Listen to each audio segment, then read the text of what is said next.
too. I would say firstly, keep fighting, right? And remember, you can make a difference. No one has ever shown that human emissions of carbon dioxide drive global warming. We have a massive power, and it's the power to say no. They put all these words on these flyers and it means nothing. It's garbage. We're all going to die! Doctors are gaslighting patients. If you keep silent, then this is what's going to happen. And they'll make us silent. I would rather paper cut my eyelids than have anything to do with those blokes. I love that saying. We are one people, one flag, one Australia. Okay, this is the XCandidates, and we're down at Canberra for the Reckless Renewables Rally. We have a man here with us that needs no introduction, Mr. Craig Kelly. G'day, Craig. Hey, good to see you. Yeah, great to see you again. And good to see you again as well. We always seem to meet at these rallies. Quick question, just want to explain to the audience why you're here and why is it so important?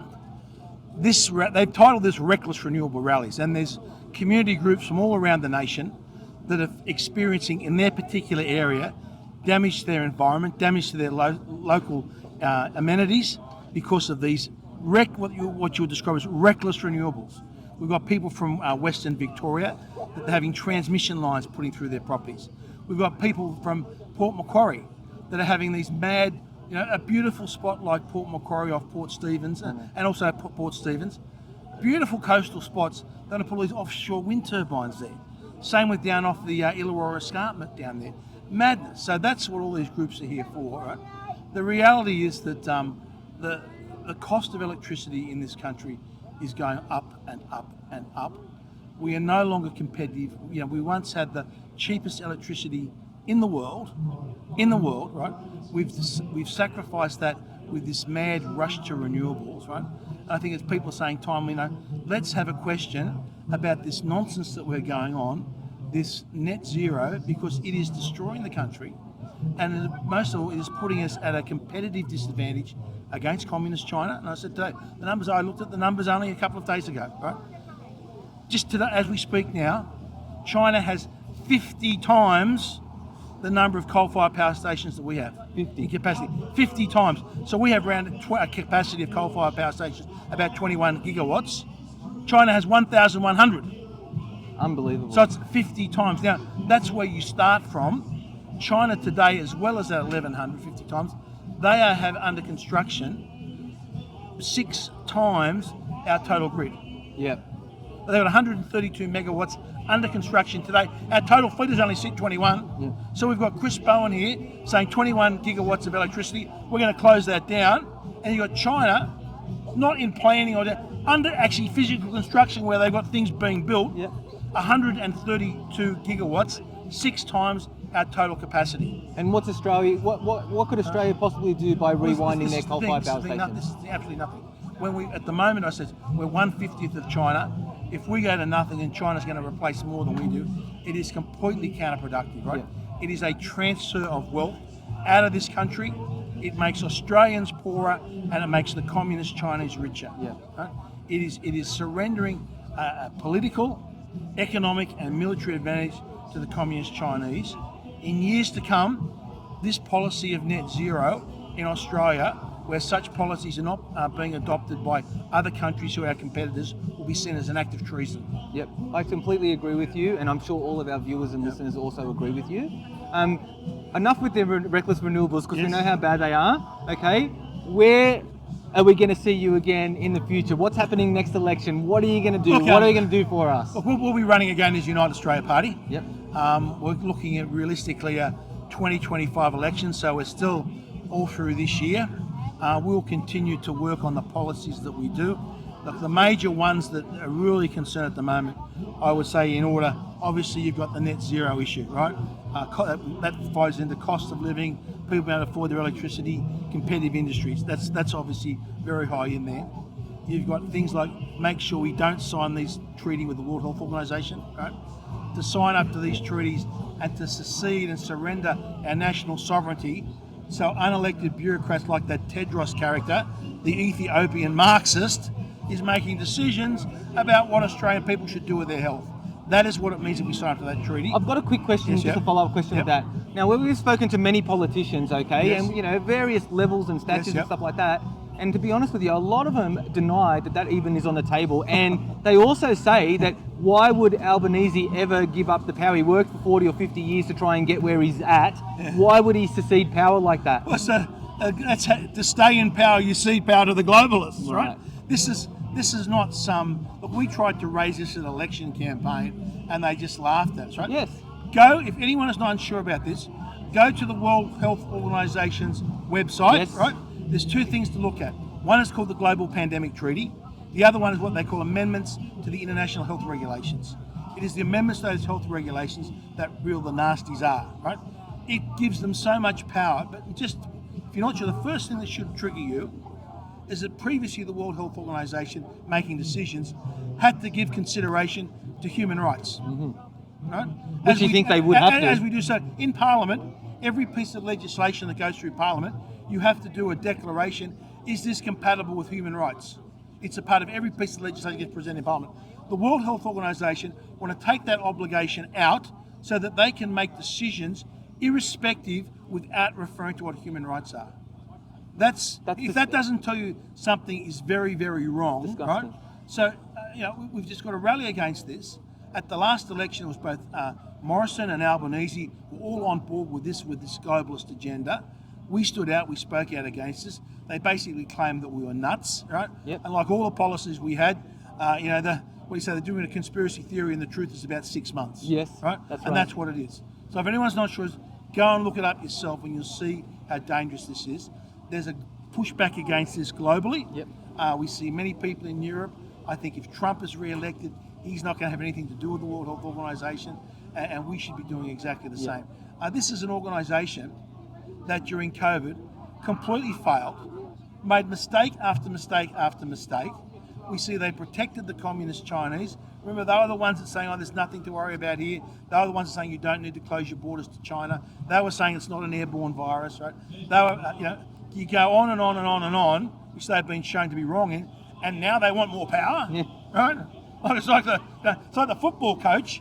The football coach that's coached the club and they've come last and lost every game by 100 points, and he comes up, he says, put me back in, but I want more power to, unbelievable. I want more power to make decisions. And I found that it's the gift that keeps giving, because now we've got an excess death rate that's unexplainable. Well, it's not only here in Australia, it's tragically around the world, and this is an issue that we can't get any debate on. And no one will, coroners? We can't get, what are we up to now?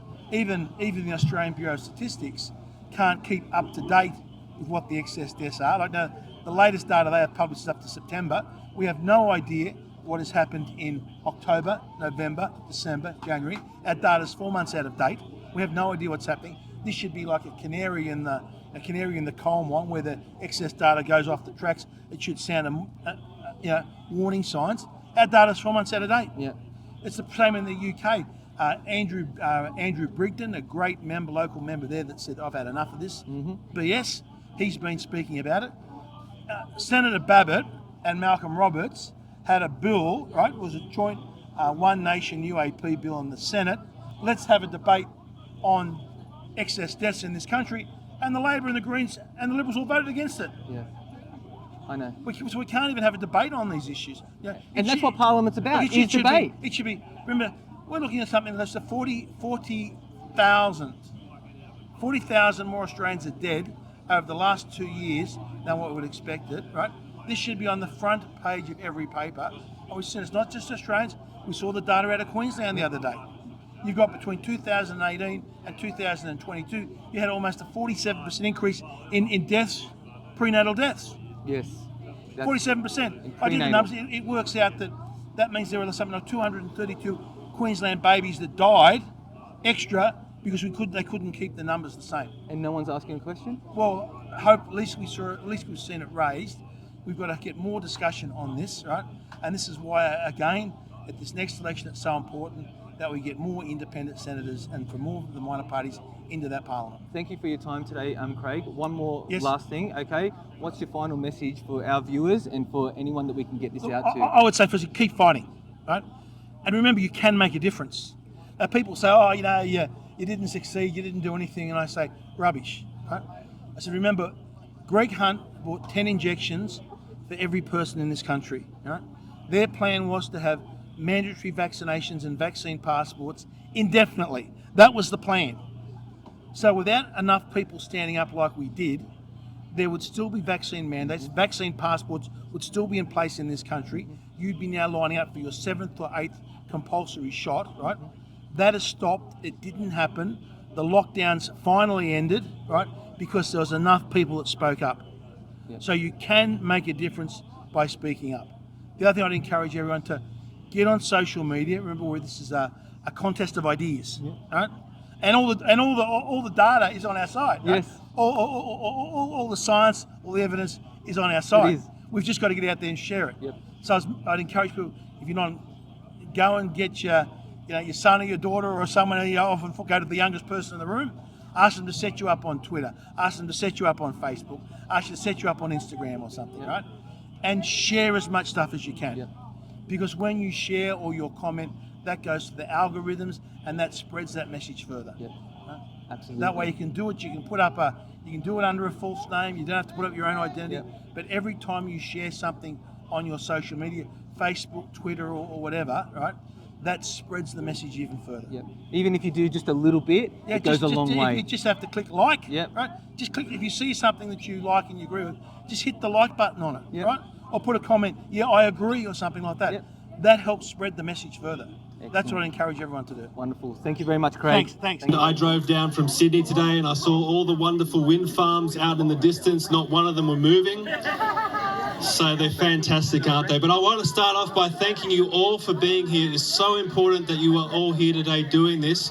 And I'm going to tell you why. We've had a lot of people speaking here today from rural and remote communities, a lot of politicians, and they all said the right thing. The problem is the majority of politicians and members of parliament in that house there represent city areas. And they're the ones that are not seeing what's happening in your communities. It's all out of sight, out of mind. Now, where I come from in Warringah in Sydney, in Northern Beaches, our Member of Parliament is Zali Steggall. And she's part of these teals that are running around saying, and they only did it the other week, since the last Sydney rally, they said that they want a 75% reduction of emissions by 2035. So they're the ones out there pushing these wind farms and solar panel farms. But Zali Steggall says in black and white on her website that she does not support wind farms on Warringah's beachfront. So it's all right for you guys to have it in your backyard, but she doesn't want it anywhere near her.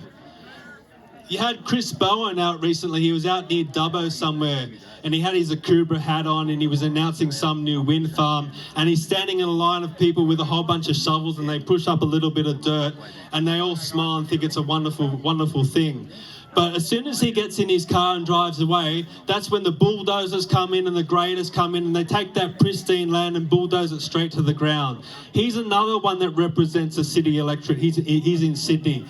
They don't know what's going on, so that's why it's so important for all of you to hold these rallies. I was at the Sydney rally. It's great to see what you've done here in Canberra, and the organisers are doing such a fantastic job. So I encourage you, you've got to keep doing this. It is so important. We have politicians. I was seeing a Greens member speak recently, and she was debating nuclear energy, and she said, oh, well, we can't have that because then you would have to mine the uranium for these plants, and we don't want any more mining. We don't want any more mining. As if these solar panels and wind farms just magically grow out of the ground without any mining at all. But they're pushing these lines, and unfortunately, a lot of people are gullible and they're taking it all in. So that's why we've got to keep active. We've got to keep doing things like this. And thank you so much for being here. Thank you for all getting involved. And I encourage you to keep doing this, and all the best for the future. Thank you very much.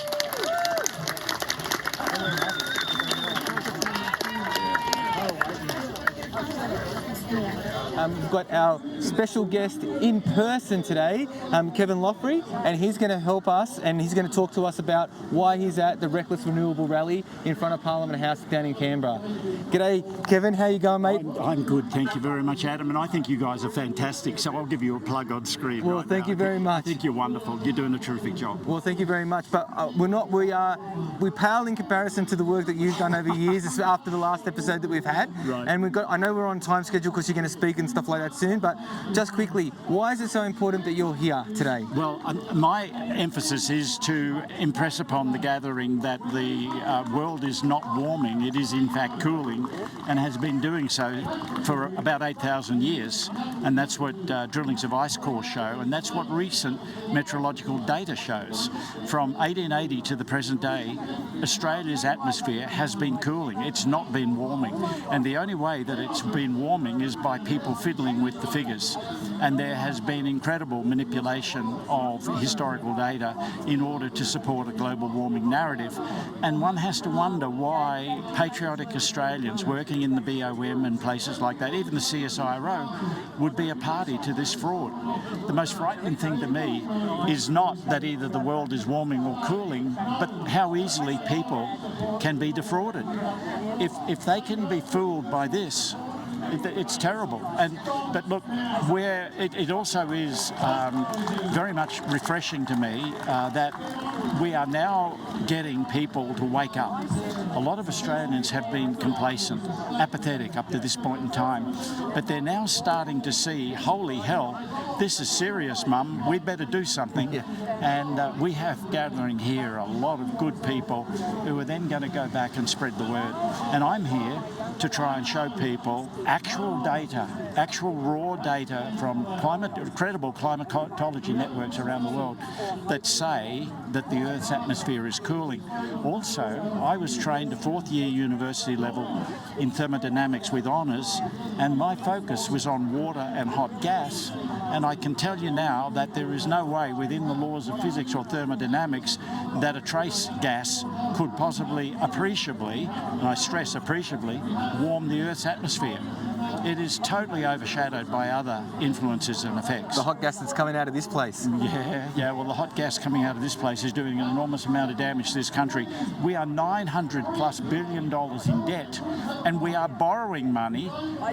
And when you look at where the borrowed money is coming from, eventually you find it's coming from communist China. And then we're going to communist China and buying all of these windmills and solar cells, and they will not last for more than 20 years. So in other words, the communists have lent us money, which we will then give back to them in return for commodities which are not enduring. We are $900+ billion in debt, and no one can point to me anything of enduring value that we have accrued, that the Australian nation has accrued as a consequence of that $900 billion indebtedness, which our children and grandchildren and their successors are going to have to pay off. This is going to burden this country for many years to come. Yep. Totally agree with you there. I'm worried about my children and I'm worried about their children's children. Yeah. That's how bad it's going to be. Yep. And unless we start getting returns on our investment, we better start pulling in the shareholders. Isn't that not right? Yep. Absolutely. Absolutely. Show us what you've got here, Kevin. Yeah, because this is what you're talking about it's cooling in Australia. Well, this is data first from Australian Archives and then from the Australian Bureau of Meteorology.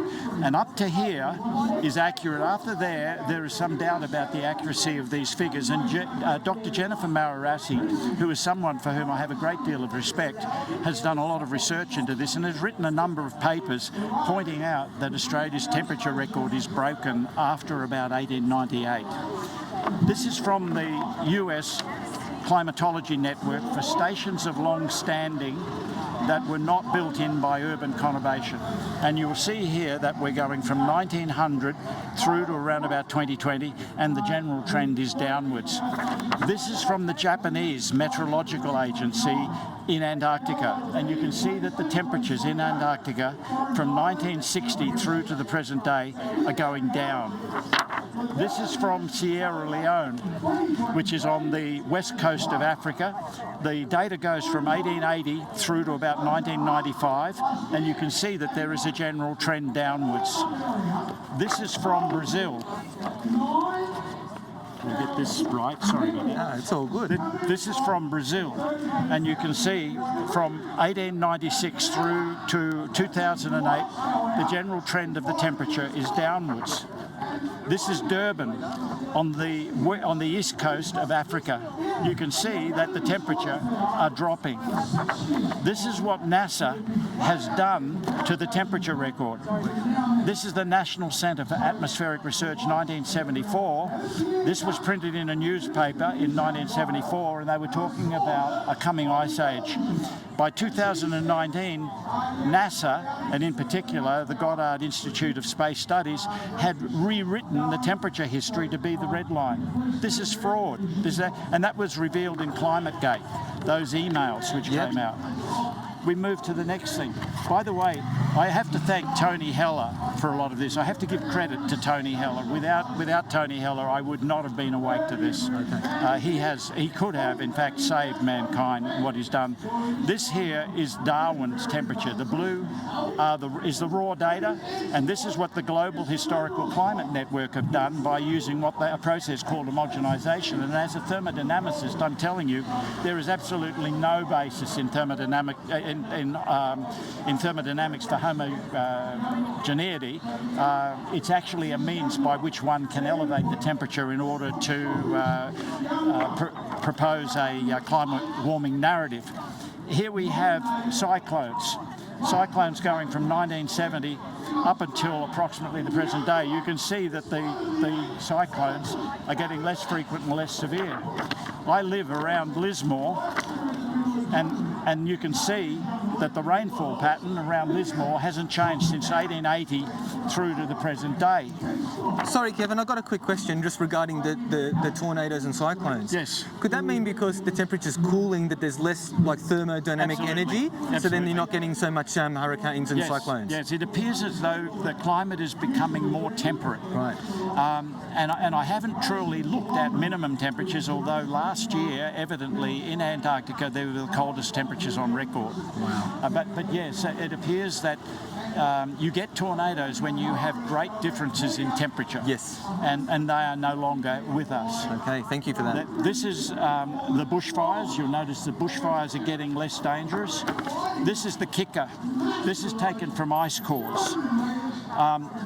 This goes back 8,000 years. You can see that the temperature of the Earth's atmosphere has been steadily cooling over 8,000 years. At the same time, carbon dioxide has been rising in the Earth's atmosphere. Now, if carbon dioxide had any effect on temperature, it would have shown up in a graph like this. This is what they call a black swan event. There is no way that carbon dioxide can appreciably warm the Earth's atmosphere. This is how you should generate electricity. The black line are your base load facilities. You should run them at 100% the capacity 100% of the time. If you do that, the electricity they produce will cost a minimum, e.g. somewhere around 2.5 cents a kilowatt hour. The red line is your demand, and when the demand is less than what you're generating, you should pump water up to some repository, or you should somehow store the energy. When the demand exceeds what you're generating, you then augment it with either hydroelectricity or with gas or some other firming technology.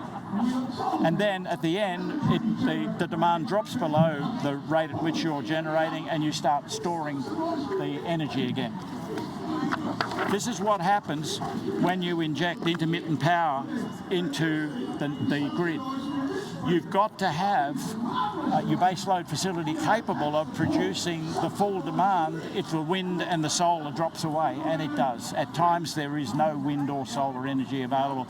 So you're up for the cost of a baseload facility whether you like it or not, but you're not running that baseload facility at 100% its capacity 100% of the time, so your electricity costs a lot more.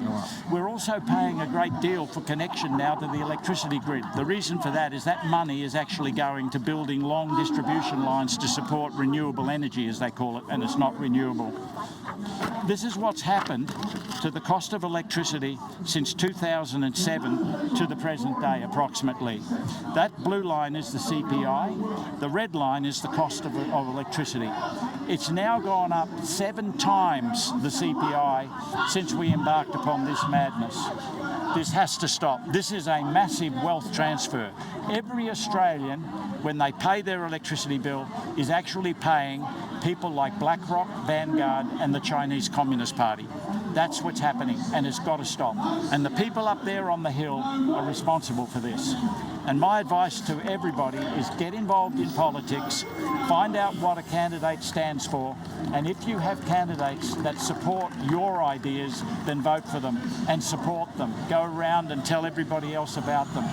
Do not vote for the present political class. They have let you down with COVID, and they will let you down with this. This is terrible. They are destroying Australia's economy, and with it, our children's future. Thank you. Thank you very much, Kevin. Much appreciated to have you in person. Thank you. It's been fabulous, and once again, guys, you're doing a fantastic job, and thank you very, very much. Well, thank you, sir. Okay, so we've got a previous guest on our show, Jeff Grimshaw. He's the author of Trigger Warming. Okay, I've read it cover to cover, one of the only books I've ever read. Okay, and I'm trying to get I'm actually trying to get my young daughters to read it, and my 12-year-old did start to read it, and we're having a competition, but I beat her, so she's still working her way through it. But it's a great read, and you should all try it out. Okay. Anyway, Jeff, glad to have you back, and awesome to have you in person because it just feels a bit more casual. You know what I mean? Yeah. We've all been drinking together and a few things like that, but it's always good to be together. Anyway, mate, why is it so important that you're here? It's not important that I'm here, it's important that all these people are here, really. I mean, I just wanted to come down and do a bit of education because, you know, there's still a lot of people here who think that CO2 is a problem, and they're saying, oh, we should get nuclear and we should have this, and you know, just don't do the renewables rollout so quickly, or consult us. So we don't need renewables. There is no problem with CO2. You've got to look at the science, and the physics is a bit complicated, but just look at the history of CO2 and what it's done in the past. Has there been warming when there's been higher CO2? No. We've had ice ages when CO2 has been 10 times higher. You know, the biggest explosion of life was when CO2 was at 6,000, 7,000 parts per million. It does not make any sense, this hypothesis that CO2 causes warming. It's complete garbage. I have one question regarding that though, and just because I've seen the graphs and stuff like here, and I might be adult for asking this, okay, so I'm not trying to go against what you're saying and things like that, but I'm just going to ask this question. Is there a possible link or trend to CO2 going up and the Earth getting cooler? It can happen. It sometimes has happened, and some people have theorised that CO2 can actually cause cooling. I'm not so sure about that one exactly. Like, I think it actually depends on the level of CO2, because of the 6 ice ages we've had, most of them have actually occurred when CO2's been much higher. So it's possible it might happen. Because we're talking about, what was it, 1,200 parts per million? That was one of the ice ages? Yes. Or something like that. So it's like 1.2%, really. Well, we've had ice ages at that level, but also the one we're in now, and the Andean-Saharan Ice Age, which was actually about 3,000, 4,000 parts per million. So it's actually been 10 times higher during ice ages. So we're much better still, no matter the correlation between global cooling and carbon dioxide, to double the level of carbon dioxide that we have now. Yeah. So take it to 8,000 parts per million, 800 parts? Yeah, about 800. About 800 parts? 1,000 would be a nice level, because like the food would grow so much faster and so much quicker, and even better for this country at that amount of that level, 1,000 parts per million, it is a lot less drought-proof? Yes. Yeah, so drought-proof. It's drought-proof. So basically, we have more rain, we have more foliage, we have more greenery, we have more forest. Yeah. So the desert kind of gets smaller, and therefore attracts more rain from the clouds and whatnot. So then we can actually have more water supply without seeding the sky or anything like that. Yeah, well, we've actually started seeing this because of the increase in CO2. Deserts have actually been seeing increased greening. Yeah. Of the vegetation in the deserts, but the the level of CO2 at 1,000 parts per million, it's basically because the plants have lots of, millions of tiny little mouths called stomata. And when they are gasping for CO2, which they are at the moment because CO2 level is so low, what do you do when you gasp? Well, you open your mouth larger and you are losing more water from the plant because those stomata are large, and so the water evaporates from the plant a lot faster. But when you've got higher CO2, the mouth closes because you don't have to gasp for so much CO2, and you're not losing as much water, and therefore you don't actually need as much water for the plants. And in a drought-prone country like this, that's perfect. So 1,000 parts per million, and look, even if it was man-made CO2 that was causing this increase, which we're not sure that it is because the measurements are so dodgy, it would take hundreds, say about. With their worst case scenarios, it would be 500, 600, 700 years before we got anywhere near 1,000 parts per million. And it might even fall back down. You never know what's going to happen with the oceans. They might cool down a bit and then start absorbing more CO2. So it might just go like this, but we really don't want it to go down. Because that's the continental sort of blue algae phenomenon or something like that. That actually absorbs carbon dioxide out of the atmosphere for the seaweed, and then that correlates with sea life expansion and stuff like that. So that's amazing. So so it's important. We've established that it's really important that everyone's here except us. Okay, and what's your last message to the people, the viewers? Stop voting for parties that support net zero. As I was saying earlier, the Nationals came out here and they made a lot of speeches, but they have been in bed with the Liberals for over a decade on climate change, global warming, net zero, so on.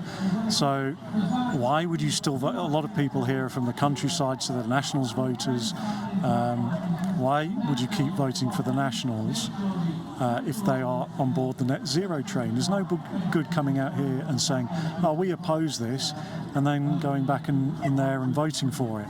Now, the Nationals, they actually have a chance to be the heroes here. They can be heroes or they can be zeros. They can go to the Liberal Party and say, look, net zero is the most important topic. It's not a minor party dispute over a new road or some a couple of $1 million funding for some Humpty Dumpty project or whatever. It's everything. It's the core of the economy. It's the it's power prices. It's cars. It's gas stations. Everything, and it affects everybody. So it's like the most important topic. It's the most important policy. And if they truly agree that it's garbage, they need to say to the Liberals, okay, you need to choose. It's either net zero or it's us. And if you want to keep going with net zero, then we're out. We're done with the coalition. We will go it alone, and we will run candidates against your Liberal candidates, your wet Liberal candidates, which is most of them, that are still supporting net zero. Now, if they did that, I reckon their Nationals candidates would beat those Liberal candidates, because the disgruntled Liberal voters would vote for that Nationals candidate. Well, they'd have three candidates almost right here, wouldn't they? Oh, easily. Well, yeah, we did that. And then possibly the Nationals could become the major party, and the Liberal parties could be their little bitch. Yeah, that's right. That's excellent. That'd be good. Well, that'd be great to see. So there you have it, guys. Jeff Grimshaw, and stay tuned. Okay, everybody, we have Shelly here. She lives in Mudgee, and she's going to be directly affected by the wind turbines. And Shelly's going to tell us her story and why she's here and why it's so important that we're all here supporting our farmers and just try and stop this reckless renewable madness. Yes, thank you very much. Yeah, we've driven, our closest town is Mudgee. We live in Yarrabin, and directly affecting us, we have a South Korean company, Ark Energy, who have not consulted any of the community. They've followed no guidelines. We have not been consulted. People are still finding out in the neighbourhood by neighbours at this point, 5, 6, 7 years on. In their planning process. Ark's been at this for Ark Energy, and people are still not notified. We live near World's End. People live there off-grid for a reason, for the lifestyle, and that is a choice to live there. It's a beautiful part of the world, and they're proposing Ark Energy, the Burrendong wind farm. Burrendong means koala. Oh, okay. So we have koalas in the region. Yeah. Yes, and across from our home, on a ridgeline called the World's End Ridgeline, we have 10 turbines, 250 metres tall. So that's going to be towering above our home, 3/4 of a kilometre into the air. And they're trying to save the environment and supposedly save the environment with these things. And you mentioned that you have a wild koala population, obviously through there. Don't they even care about the damage that it does to the natural wildlife? Not to mention clear-cutting trees, having service lines, trucks up and down there. I know in my area, my electorate, people complain all the time about koalas getting hit on the side of the road. There's one main road where it's in between a koala population, they travel the road. Yeah. You know, what kind of damage would you be, expected to see if they come in with these windmills and destroying the actual natural habitat for koalas? I mean, where are the Greens on this? I don't know, but I have heard, and I can't verify, but I have heard the actual mating, the frequency of the koala mating sound is similar to the turbines. So there's no studies, we don't know what kind of impact this is going to have. We also have the very nearly extinct glossy red-tailed black cockatoos that live in our valley. We've been seeing them since I was a child, and they'll be completely wiped out. We're really devastated about that. Because we've seen how much damage and destruction that the windmills do to our natural bird life. Yes. We see eagles cut in half and all this kind of stuff. So I don't understand, again, how they can think this is a good idea. Clear cutting off natural forest for what? It just doesn't add up. It doesn't add up. Nothing adds up. We are for renewables. We're for options that are good for the earth. We love the earth. We are custodians of this beautiful land, and we want to have good solutions moving forward. But this is not a solution. These do not add up. The more that we look into it, the more devastated we become, including things like the EMF. We have no EMF, zero. Currently at our property, we are off-grid, zero EMF on my EMF reader. Yep. So now I have a young child, a 5-year-old, and we potentially have a whole change of environment with these structures coming in, the EMF that they put off, the BPA. So BPA nanoparticles, after 4 or 5 years, they start to flake off into the environment. That means infertility for humans, for animals. That means genetic mutations. We don't have any idea what this is going to do for us in the future long term, and we're extremely concerned. Shelley, thank you so much for your time. It's been great to have you on, and I hope that with rallies like this that we can make a difference and we can stop that from happening for you. Yeah, I think we just need to start educating or getting, it's taking us a long time to educate ourselves, but just, if people can open their hearts and their minds to listen to the whole picture information, that's how I think we're going to move forward with this. Thank you very much. Thank you. Okay, so we've got the amazing Honourable Bob Catter with us today. He's the great man in the hat, and we'd love to just get a few questions from him regarding why this kind of thing, the Reckless Renewable Rally, is so important. Why is it so important, and why did you choose to speak here, and why is it so important that these things happen? When the Bjelke-Petersen government, it was the end of the Theodore Labor Bjelke-Petersen Country Party era, which lasted for about 90 years. When it came to an end, we had the cheapest power in the world, and proof of that was that we got the aluminium industry. It's congealed. Aluminium is congealed electricity. So we're the cheapest power in the world, so we got the aluminium industry. They were going massive. Increase was going to Canada, and they came to Queensland. So we had the cheapest electricity in the world. It was $674. Now, I'm not going to go into the detail. You could argue that it should have gone to $750. Now, why it should stay there is because we've not built another power station. There's been no extra cost of repaying debt because we haven't expended any debt. Same number of power stations that are there were there before. Now, having said that, you say, we had the biggest power station in the world and the coal was free. We took the coal for free. So the electricity was produced on free coal on a power station that had been paid off, and because it was so giant, labour costs were negligible. And so negligible labour costs, no cost for coal at all because reserve resource policy, and the power stations were built. So there's no justification for that power being more than $800. Now it's $2,400 or $3,200 depending upon who you want to listen to. So the people of Queensland are paying $2,000 more than they should be paying. Annually? And you know, if some people listen to this and they say, oh, well, wait on, you know, population increase. Yes, and I, as the Minister for Electricity in Queensland, had decided that we move to solar hot water systems. Now, I knew all about solar electricity because I put one of the first systems in the world, certainly first in Australia. The head of GE, the international head of GE, came out for the opening ceremony. He was one of the first in the world back in 1983, before you were born. Before you were born. It went in. And so I know all about it. And look, in an isolated, a lot of people won't like me saying this, but in an isolated remote situation, it is a very good idea, right? But once you go anywhere near a national grid, it is madness. It is complete and utter bloody madness. I mean, the cost is absolutely extraordinary.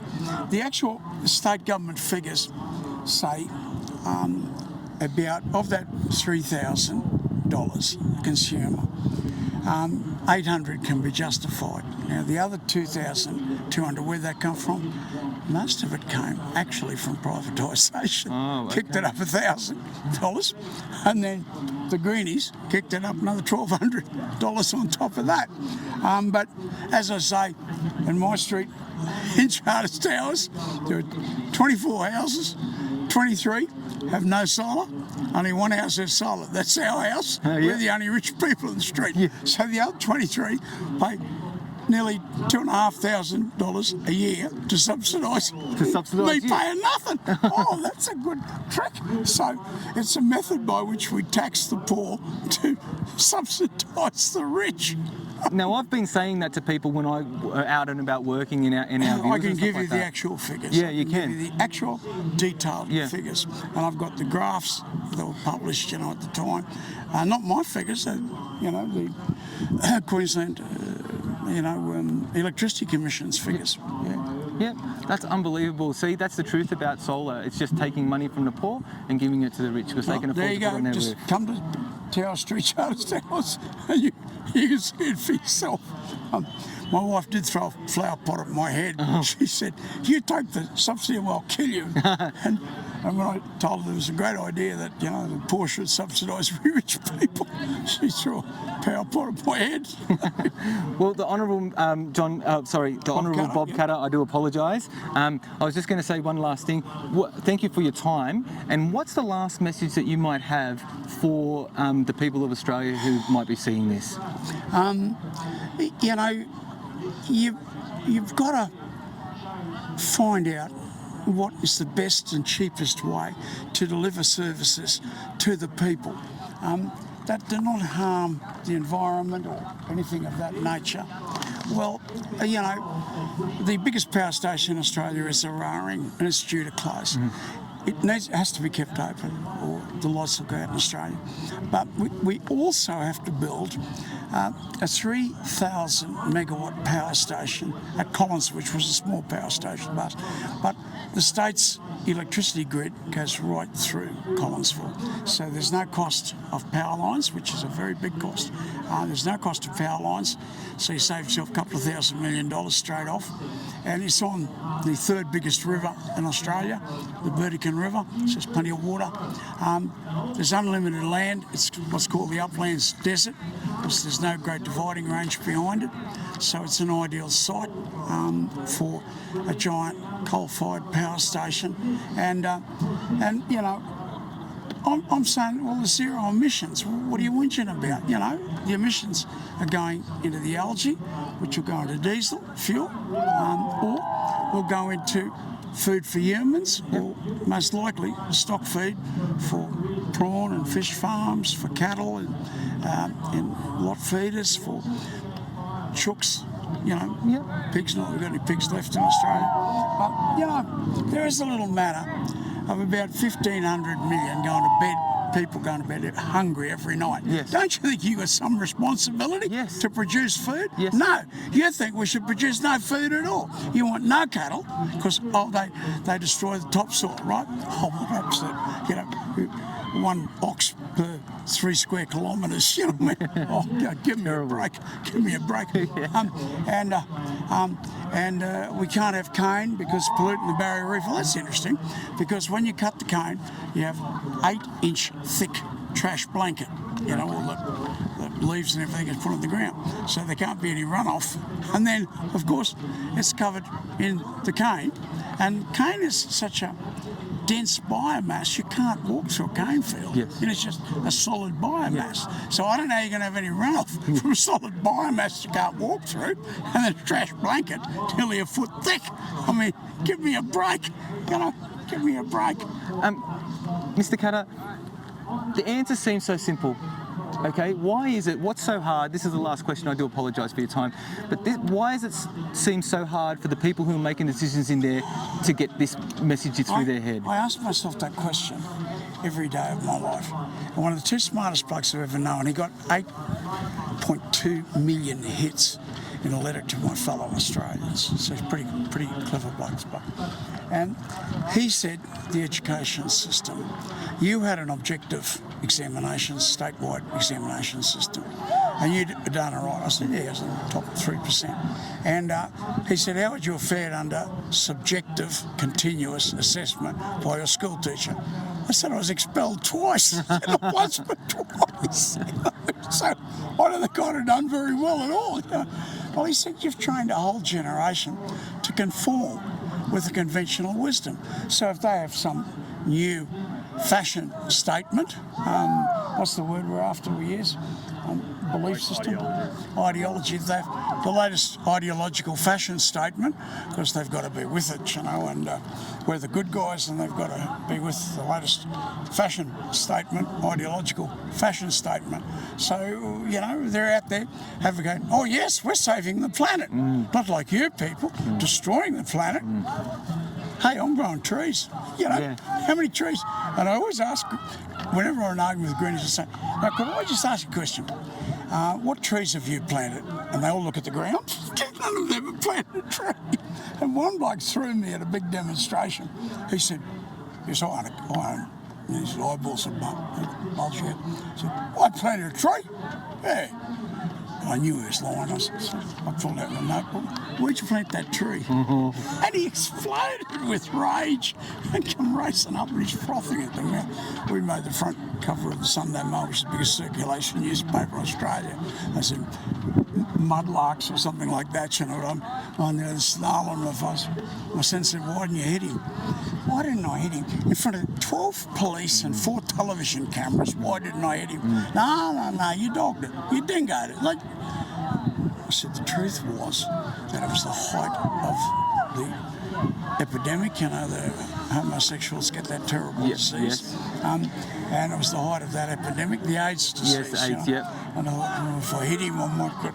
You're worried about blood intermingling. Yeah. That was the real reason. Yeah. The other reason was there was 6-strand barbed wire fence between the pair of us. That was the other reason. Anyway, the police dragged me off, you know, and I'm yelling out, police brutality, they've only been in government 3 months and here they are dragging us off into jail, you know, screaming and yelling. But, you know, obviously I know a lot about it. I was the assistant minister, I was Ron Camp's right-hand man for a hell of a long time, and I knew everything that was going on, thanks to my mentor, Ron Camp, and Northern boy like myself, Mackay boy. And then I was the minister myself, you know, in the government. So if anyone should know about it, and I put the first standalone solar system in Australia. Yeah. So if anyone should know about it and not be prejudiced against it, you know, I can go out there and skite and say, I started all this off. You know? Well, I'm not tarred and feathered by anyone with any intelligence. But no, it's very good in an isolated, remote situation. Normanton, it's an ideal idea. A mate of mine put it in Normanton, in the Torres Straits. It's an ideal idea. That's right.